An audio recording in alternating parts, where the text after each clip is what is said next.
Good morning. Good morning. Good morning. As you can see, everything's just a little bit cleaner, huh? We had a bunch of people come in yesterday and help clean the center. Yay. So if you're new here today, we have a welcome packet. And if you'd like a welcome packet, right there's our welcome team.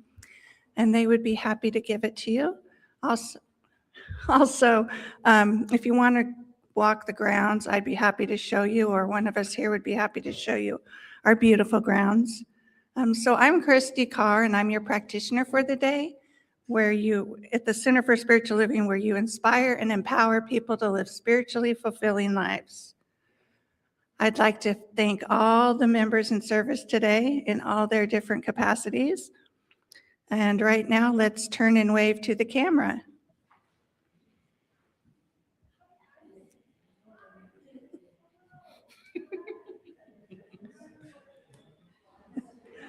Now turn and say hi to your neighbor.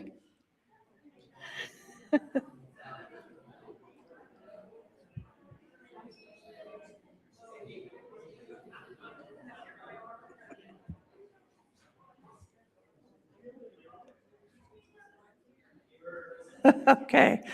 I'd like to invite you to please silence your cell phones, and then we'll have Cher come up for the announcements.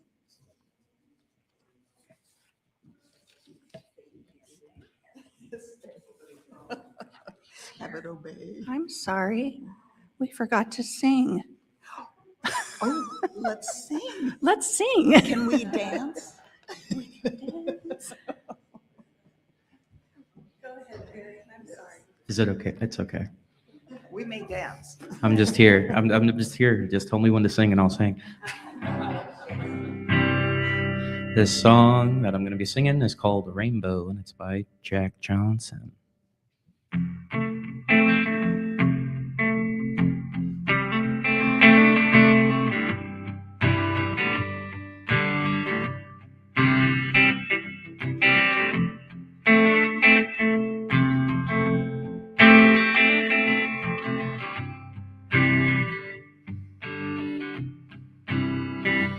Well, I woke up this morning, rainbow filled the sky. Well, I woke up this morning, rainbow filled the sky. I think it's God telling me everything's gonna be alright. Well, so long, old friend, when will we meet again?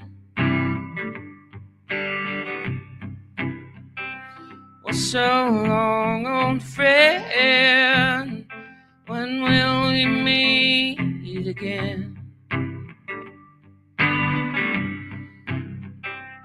I don't know, but I guess I'll see you then. Well, I packed my own guitar, moved on down the road. Well, I packed my own guitar, moved on down the road.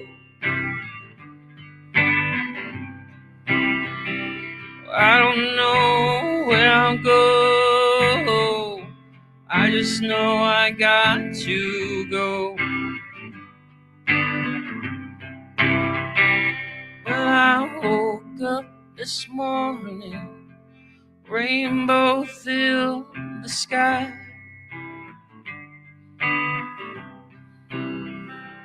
Well, I woke up this morning, rainbow filled the sky.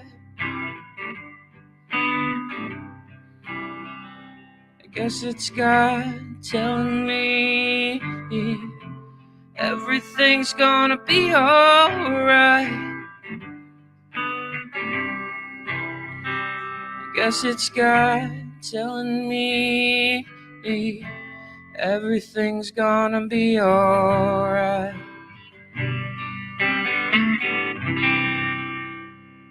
Thank you.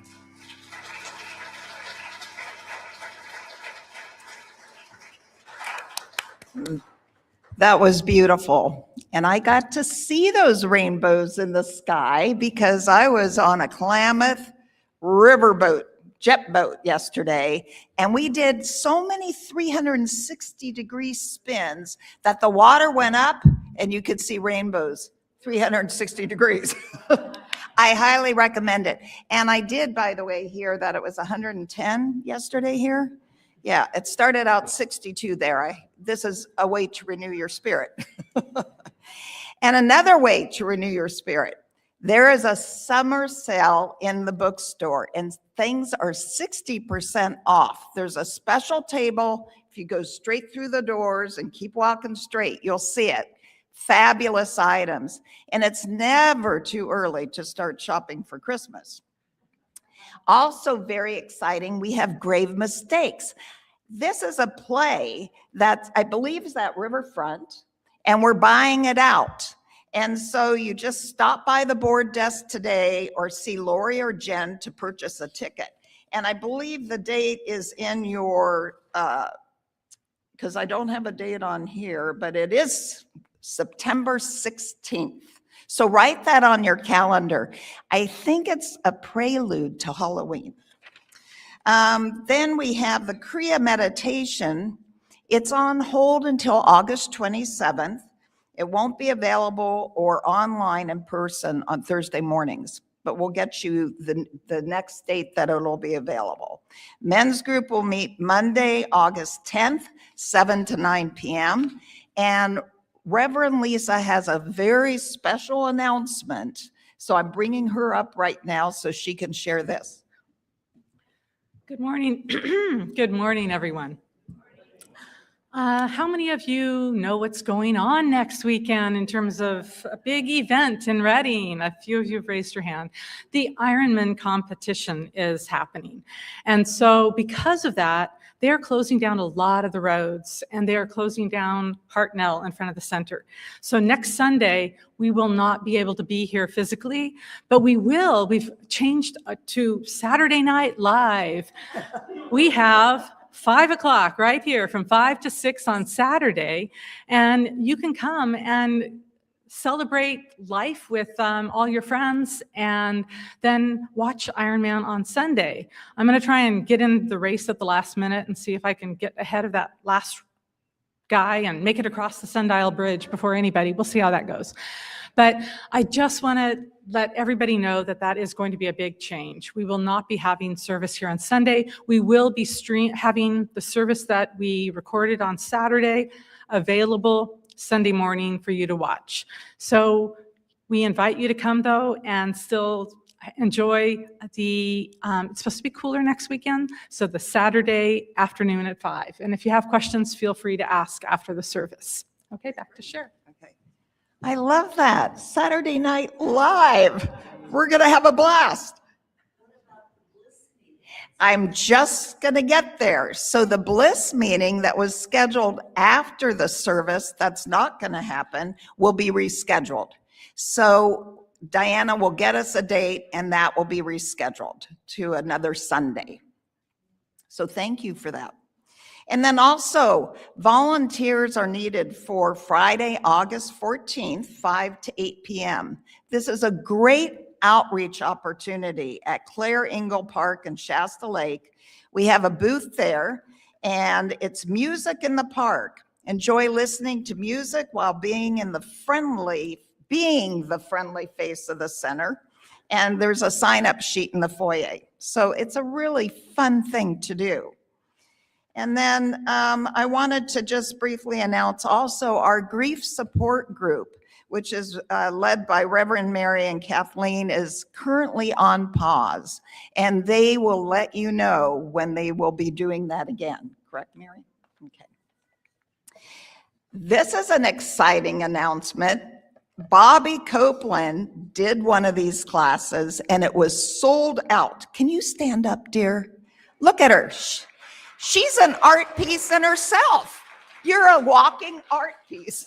And it's called Expressive Art Class. And it's Sunday, August 23rd, 12 to 2. The class size is limited to 12. So if you're interested, sign up today because there will be a wait list. And I'm so sorry I missed it. And I heard so much about it. So I am in France that day. So you'll be doing it again, right? That's okay. Pre-registration with payment is required by August 19th by 5 p.m. to secure your place. Saturday, August 29th, 9:30 a.m. to 12:30 p.m. Sage Workshop, hosted by Reverend Lisa and Reverend Sue. I'm looking forward to that. And the CPR and AED is scheduled for Sunday, August 30th, 11:45 to 2:30 p.m. This is free to attend, and you must pre-register to receive a card. So that would be in the foyer as well. Last but not least, a refrigerator or freezer is needed. Storm King is reaching out on behalf of Loaves and Fishes Food Bank. They have been receiving an abundance of donations and food items and need refrigerated storage. That's really good news, abundance. If you are no longer in need of a fridge or freezer, let the office know. I have one in my garage. So it's, we have two. We have two. We can donate right here. We've taken care of it, Diana. Woohoo! And I'm passing it back to you. Or is this the reading? Okay. It's a little bit of a change of energy from doing announcements to doing the reading. So just a pause. Bring in spirit. Ground yourself right here and now with a big breath in and out. This is what Reverend Lisa chose today on Fierce Clarity. There is one infinite life, one divine presence, one perfect intelligence expressing itself as all that is. This presence is the wisdom that guides every single heart, the love that heals every single wound, and the light that reveals every truth. I know that the same divine mind is alive and active within each one of us. We are never separated from the wisdom of spirit. Today we claim a fierce clarity, a fearless willingness to see life as it truly is, beyond fear, limitation, and illusion. We release confusion, doubt, distraction, knowing that the light of truth dissolves every shadow. With clear minds and open hearts, we welcome a fresh vision, inspired action, and deep spiritual understanding. We trust that guidance comes from within. It's always there. We allow it to lead us with courage, compassion, and purpose. This service that we are about to have is completely blessed, and each one of you are here for the perfect reason. Every word spoken, every song sung, every single silent prayer, every shared moment awakens us to a greatest awareness of who we truly are. We leave this gathering renewed, empowered, and grounded in the certainty of divine love. And I believe this is our closing treatment for today, opening treatment for today. So with gratitude, I accept this treatment as complete. I release it into the creative law, knowing right now, right here, it is already done. And we say together, and so it is.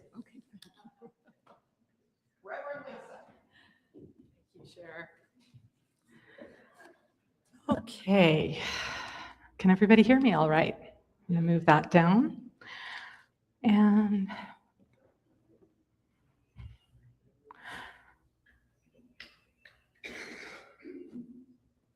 yeah, I'm excited about next Saturday. Oh, got a little extra sound. And anyway, we are continuing our theme of moving through fear this week. And I want to just check, has anybody been overly feared over the last couple of weeks? Hopefully not. That's kind of like what we're trying to process through, not to focus on it too much, but not to resist it, like I said last week. But if you want an antidote for fear, sign up for one of the classes in the foyer. It is the best way to release fear, to think deeper about life. And so I invite you to go check out all the wonderful classes that are being offered over the next few months. And it's just really helped calm me down. I know when I've in the past been in a fearful place, I took classes. So a little pitch for that. Have you ever noticed that fear has impeccable timing? It doesn't always arrive when you're sitting peacefully on your living room couch watching TV. No, unless there's an earthquake. But if you're relaxed, it always doesn't give you a lot of advance notice. It shows up right before we do something meaningful. It shows up just before we speak our truth, or change a relationship, or begin a new ministry, or take the leap of faith that we've been waiting to do for years. Fear has a way of whispering, "Are you sure?" Is there? Oh, thank you. So we're going to look today at fierce clarity, because it's not meant to be a stop sign. It's what we look at when we feel sometimes that we misunderstand fear. We will just sometimes say, "Oh, that means I shouldn't even go there." But no, instead of it being a wall, it should be a doorway to lead us to a greater transformation. So look at this guy's eyes. Pretty clear and fierce. I'm glad he's not in the room with us now. Science of mind teaches that there is one infinite intelligence, and it's expressing as all of life. And Earnest Holmes reminds us that in this universe responds directly to our consciousness about it. So we are not victims of circumstance. We are co-creators with it. Yet, if that's true, why do we still experience fear? Because growth requires expansion, and expansion requires uncertainty, and uncertainty can feel a lot like fear. So today, I'd like to explore three main ideas. Fear is a teacher, not a tyrant, clarity on the other side, and fierce clarity in action. Now, when I Googled an image for the fear as a teacher, not tyrant, this came up. And I thought it was pretty humorous because I had a big fear of math when I was in high school, and math teachers in particular. So when I saw this guy with his head in his hand, it reminded me of how I felt. And looking at the big problem there, I thought, are you guys trying to spell or count? Pick one and stick with it. But that always frustrated me when I'd go to the math classes and not be able to get that divine certainty. So we're taught to often conquer fear and ignore it, push through it, or pretend it doesn't exist. The easiest way is just to click it out of the screen. But fear is a protective mechanism. And as Ram Dass says, fear is a protective mechanism. When you experience fear, you are caught in your separateness, feeling cut off and vulnerable. Think about that. Every time you feel a lot of fear, at least when I do, I feel separate from my source. I feel that I'm on my own. There's also a difference between physical fear and emotional fear. So much of the fear that governs us today isn't protecting us from danger. It swirls around us and keeps us afraid of the future or the past, or wakes us up at 3 a.m. with really ridiculous things. Have you had that happen? And so a way to separate it is to know that, first of all, our brains evolved to keep us alive, not necessarily fulfilled and joyous. In fact, in our evolutionary makeup, in our beginnings, if you were constantly getting attacked by tigers, it didn't matter how happy you were, unless you wanted to be a Happy Meal. So don't encourage me on that one. The subconscious loves familiarity. Well, think about that restaurant analogy for a second. How many of us have gone to the same restaurant and we order the same thing over and over because it's familiar? We don't want to get that little special on the menu because it doesn't resonate with us. We don't know what it is about. So we stick with familiarity. That's why people stay in jobs they dislike. They know all their little piles.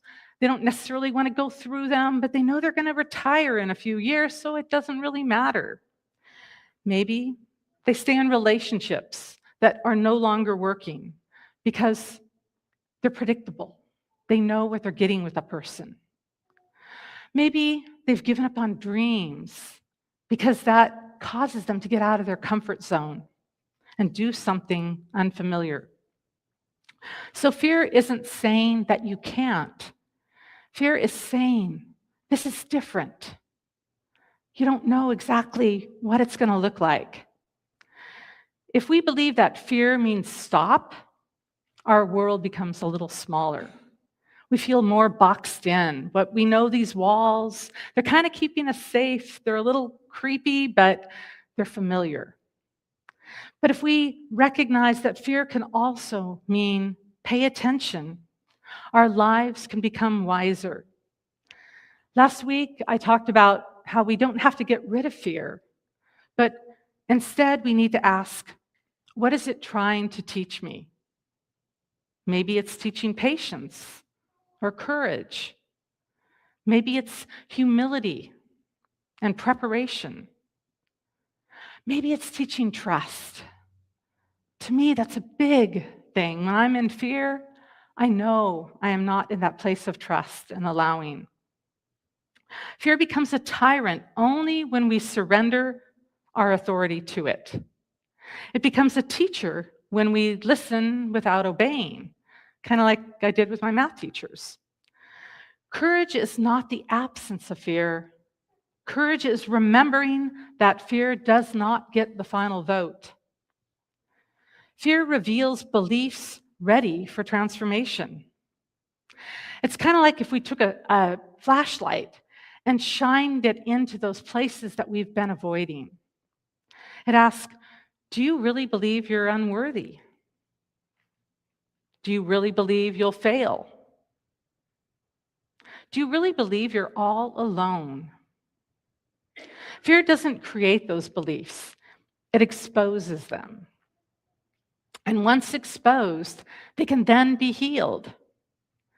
From a science of mind perspective, fear is not seen as an obstacle, but it's a messenger guiding us on to our fierce clarity. Earnest Holmes says, if anyone should ask whether or not the divine has any intention for them, the answer would be that the only intention, if each person is truly an individual, would be to allow the individual the freedom to discover themselves. I love that because it shows us that we are here to become greater expressions of this divine source, not necessarily to go along with what everybody else is doing. So when we hold this truth that we're here to go beyond our limits, then we're meeting fear with an unwavering presence and curiosity, saying, wow, where's this going to take me? Because we need contrast in life. That's how we get to know what we want, by often knowing what we don't want. And that can look like fear sometimes. It's a signpost also pointing to energy and motion. And sometimes fear can, you feel that anxiety in your stomach before you do something different or big.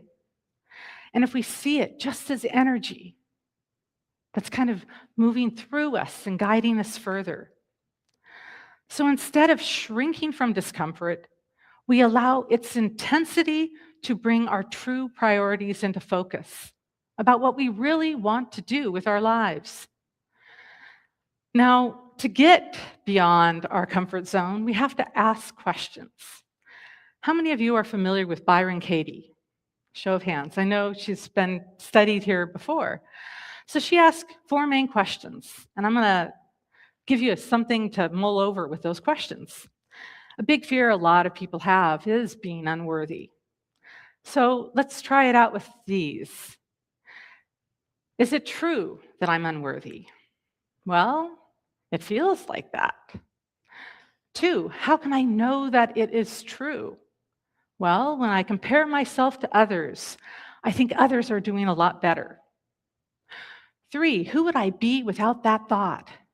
Well, I'd go more confidently into situations. I'd take on new challenges and believe that I could. 4, what is a better thought around this? To remember that we were born worthy. Many past religions that you might have had were taught us that we were original sin. How can a baby be born unworthy? We are worthy, and when we embrace that idea, we can take on the confidence to go do new things that might have scared us before. And we reflect that energy outward, that confidence that attracts people to us and shows us that we are far more worthy than the little chattering mind shows. Now, that was an emotional issue to go through. I'm going to take you through a little physical one now. So the same 4 questions, but this time we're going to take a look at, we have music. The physical questions, is it true that if I jump out of a plane, I'll die? Well, yeah, most likely. How can I know that it's true? Gravity? Who would I be without that thought? Probably dead. And what is a better thought around this? Using a parachute. So 37 years ago, 1 week after my husband and I got married, we decided that we had already done the scariest thing we could do, which was to get married. We decided to go skydiving. Anybody else ever been skydiving before? Now, I did not look like that. No smile on my face in that moment. Who else has been skydiving? And you're still alive to talk about it. Good. So we went in tandem, like the picture shows, and that's where they kind of train you that you have to first go and learn how to cross your arms like this, and then for 30 seconds right after you jump, then you arch your back and you supposedly fly happily for a few more seconds until the chute opens. Well, with the skydiving, we went with my sister, my husband, a dear family friend, and myself. For whatever reason, I was the first one out of the plane. Now, when I jumped, I left my brain on the plane. I think the little amygdala part that's responsible for fear, it stayed with me. Because the moment I hit the air, I start flapping my arms like a bird because that's what I do in my flying dreams. So I was going to save us no matter what. The jump master, like that guy, realized he had a crazy woman on his hands because we were starting to go into a spin, and that's not good. So he took my arms, shoved them under my body, and held me like a straitjacket. My sister, when she jumped, we could hear her before we could see her because she screamed all the way down. Our family friend, the big macho guy, he had to have his fingers pried off the bars and he had to be pushed. The only one who did it perfectly was my husband, who practiced all the way up in the plane, doing the movement, going through it. He had visualized. So we learned a great deal that day.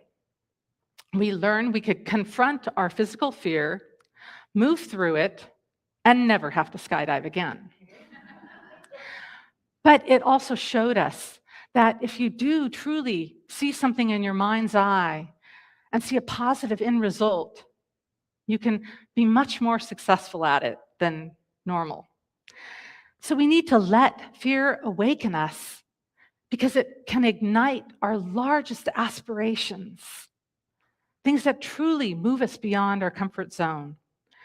And this way, fear transforms from foe to fierce guide, clarifying and inviting us to the fullest of who we're meant to be. Now, what do we do when moving through fear? Some of us think that security comes first. Like we need to have that clarity before we move on and then take action. But sometimes it works the other way around. Action produces clarity. Imagine standing at the edge of a fog bank. You really can't see a few feet in front of you, but you know you have to take those first few steps. In fact, many great historical and religious leaders did not know the entire path. They each had to take their own faithful steps to move forward. Clarity is rarely given to spectators. It is revealed to those who are participating in it. Sometimes we pray for answers while we refuse to move. We ask, God, show me the entire map. And Spirit says, I showed you the first step. Fear wants guarantees. Faith trusts guidance. Holmes often emphasized that divine intelligence is already present wherever we go, guiding us, so we're not alone. Well, apparently, this divine intelligence thought I needed lots of fearful incidents to move through so that I could talk about them someday. And so when I was living in India, one night, I was living in a little village that was mostly dirt paths and dirt roads. And when it got dark, it got really, really dark. In fact, it kind of looked like this. And I was riding back from a workshop one night, and the light on my bicycle went out. And so I was really thrust into darkness. And I knew I just had to inch forward a little bit more. Then I came upon these guys. Now, in this picture, they're standing. They were not standing when they were on my path. They were a big pile of cows looking up at me like, what are you doing here? And I knew that I couldn't go over them. I couldn't go under them. I couldn't go through them. I had to go around them. And around them meant walking off into the jungle on both sides of the path where snakes come out at night. So I took a deep breath, because at first I just wanted to stay the whole night standing up in that frozen position. But I knew eventually I would have to move on. And so I took a few more steps, and the clearing in the sky opened up after about 10 minutes, and I was able to be guided home by the stars. That was a magical night, because the question isn't always whether God is speaking. The question is whether we're listening and whether we can pull from that inner knowing that we're going to be okay. Listening requires stillness, which I tried to do on that path, but I also had frantic thinking. And the frantic thinking led to endless analysis when I just needed to truly be still, not think harder. You ever notice that thinking harder doesn't always produce greater wisdom? It just kind of gives you a headache. Prayer becomes less about informing God and more about aligning ourselves with it. meditation and medication maybe, but it can clear the static. The answer has often been present all along. Our fear just made it too loud to hear above it. So let's take a look now at fierce clarity. Clarity without action becomes philosophy. Action without clarity becomes reaction, like the jumping out of the plane kind of reaction. So fierce clarity is the marriage of both. The word fierce doesn't mean aggressive. It means unwavering, steady, committed. It means living from principle instead of panic. Imagine a lighthouse. Storms don't cause ships, or storms don't cause it to chase ships. The lighthouse simply stands, firm, clear, consistent. Its presence guides others safely home. That's what fierce clarity is. People living from fierce clarity don't become fearless, they become faithful. They make decisions based on purpose, not panic. They speak truth with compassion. They remain calm while others merely react. They become what science of mind calls a living demonstration. Because the world doesn't need more anxiety. The world needs more centered people. People who remember who they truly are. And people who know that divine intelligence is always working right through them and expressing as them. People with this peace become contagious with their energy. Fierce clarity asks, what serves love? What reflects truth? What expands life? Every small, courageous choice strengthens our spiritual muscle. Eventually, fear loses its authority, not because it's disappeared, but because wisdom became so much louder. Now, imagine driving through the mountains. Your GPS says, turn here. Now, you don't argue with it because you can't see around the next bend. You must trust the larger perspective. And spirit always has the larger perspective. Fear only sees today's curve. Spirit sees the entire journey. So perhaps the thing you've been calling fear is actually your invitation. Your invitation to have a difficult conversation that's been needing to have, or deal with forgiveness that you've postponed, or follow the ministry that you've dreamed of. The creativity waiting to emerge is right beyond your fear. The love you've hesitated to express. Fear may be simply standing behind your greatest expansion. It's not blocking it, it's pointing to it. So this week, when instead of asking, how do I get rid of this? How do I get out of this when fear appears? Instead, say, what wisdom are you bringing me? What belief is ready to be released? What courageous step is mine to take today? Then become still and breathe. Remember who you are. You're not a frightened human searching for God. You are divine life expressing itself through human experience. The infinite has never been afraid. The infinite lives within you. Let your attention rest on possibility instead of limitation, on unity instead of that separation that we feel, on love instead of scarcity. Because where attention consistently rests, that's where our life begins to organize around our attention. Fear will continue to visit because it always does. But you no longer have to hand it the steering wheel, and you can let fear just be your compass. Pema Chodron says, the spiritual journey involves going beyond hope and fear, stepping into unknown territory, continually moving forward.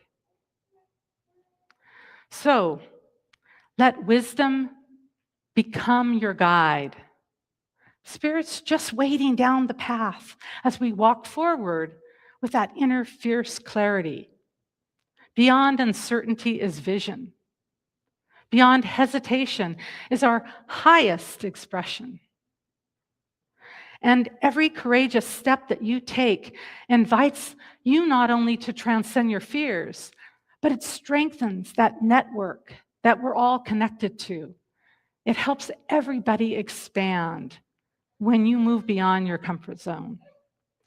So today, may we walk forward toward that light that's always guiding us, one step at a time, because we know that love is so much more powerful than fear. So I invite you now to put one hand on your heart again and one hand on your belly and take that deep breath in, because this is the way to calm the body once again. Breathe in another conscious deep breath. And as you exhale, let your eyes close if you choose. And just feel the safety right here and right now. Know that there is nothing to fear, that you are surrounded, immersed in, and guided by this loving intelligence. And so I know for each person here, as they go through their week, they ask those questions. Is it true? How can I know that it's true? Who would I be without that thought? And then move forward into the greater truth about you. Move forward into the greater awareness that nothing can go wrong, that you're always in your perfect divine place at the perfect divine right time. And so as we take one more deep breath in and exhale, I am grateful for each person here as I release this treatment now to Divine Mind. And together we affirm by saying, and so it is. Thank you.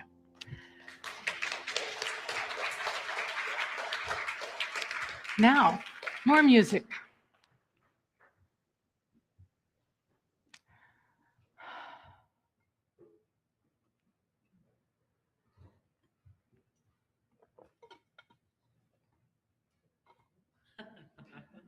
Oops, my mic is still on.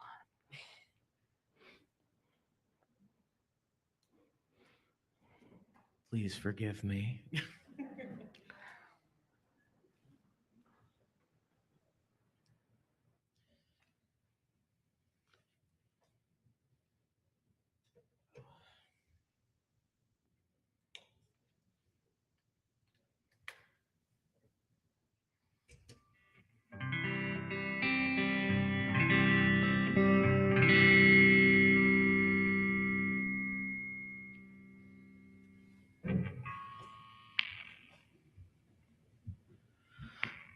So I was originally going to play a different song, but after listening to the talk today and the message of working through fear and letting it guide you instead of being overwhelmed by it, I wrote a song a few years ago when I was kind of like steeped in fear about what my life kind of had in store for me.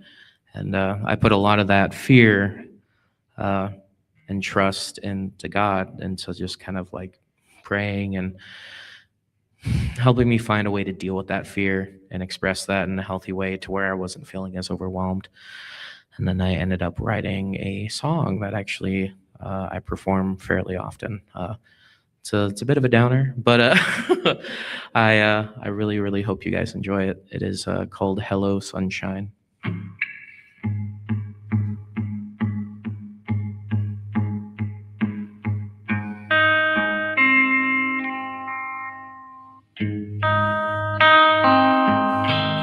It's 1 a.m.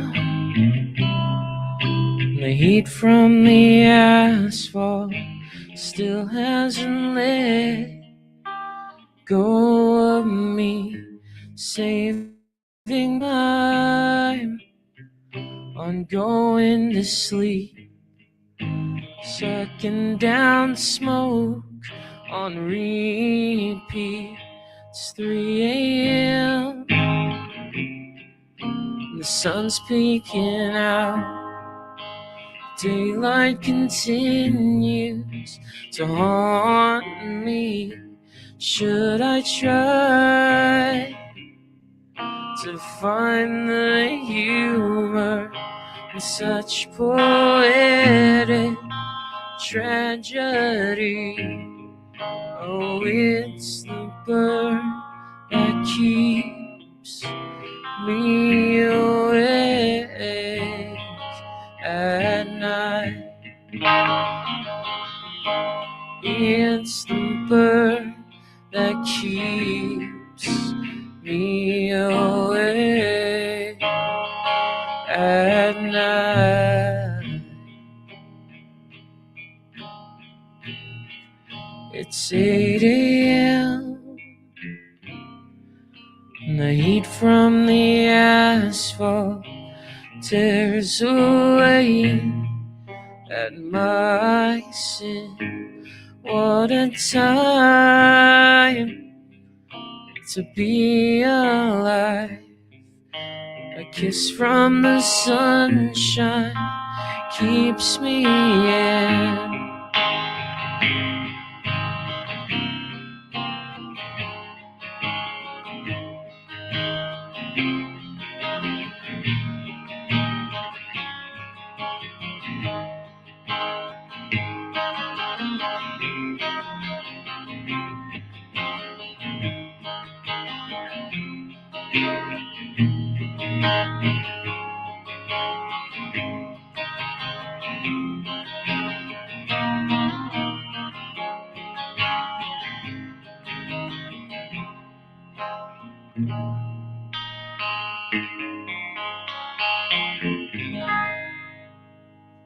Thank you.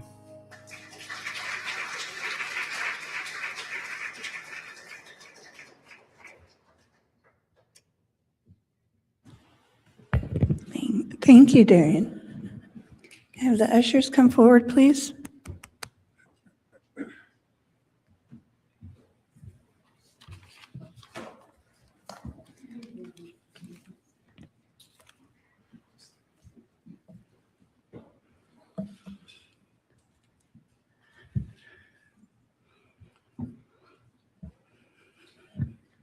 As I prepare to give my offering, my heart is filled with love and appreciation. Since what is offered here is for my spiritual well-being, I am filled with gratitude, knowing life stays in balance, for as I give, I receive.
I give thanks for the blessed donations received in the offering this morning and during the week.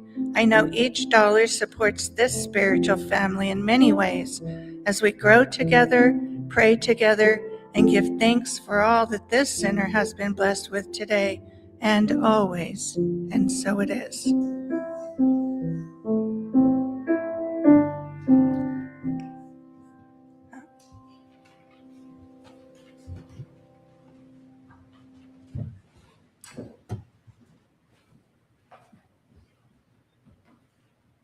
How did that happen? Goodness gracious. I'm just having a difficult time with that guitar strap right now.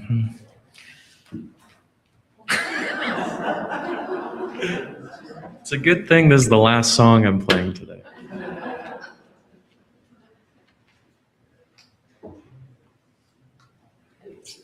Anyways, big thank you to the Center of Spiritual Living for having me today to play music for you guys. I very much appreciate it and always puts me in a very wonderful mood and sets a really good tone for the rest of my day, for the rest of my Sunday. So thank you very much. This is a song originally done by Hank Williams, I believe, and covered by Johnny Cash. It's called I'll Fly Away.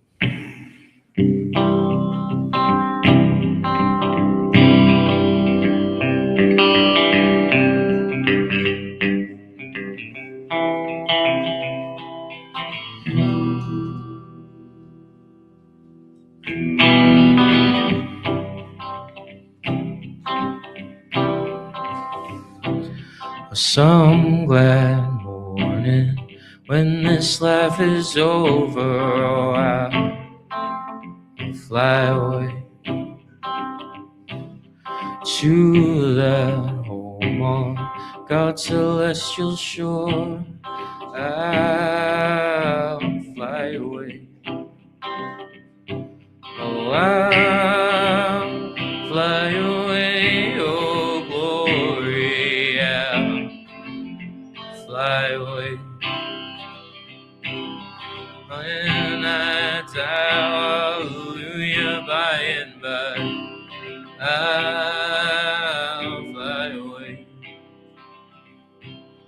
Just a few more weary days and then I'll fly away to that land where joy will never end. I'll fly away. Oh, I'll fly away. Oh, glory, I'll fly away. When I die, hallelujah, by and by, I'll fly away. One more time. Oh, I'll fly away. Oh, glory, I'll fly away. When I die, hallelujah, by and by, I'll fly away. Oh, when I die, hallelujah, by and by, I'll fly away.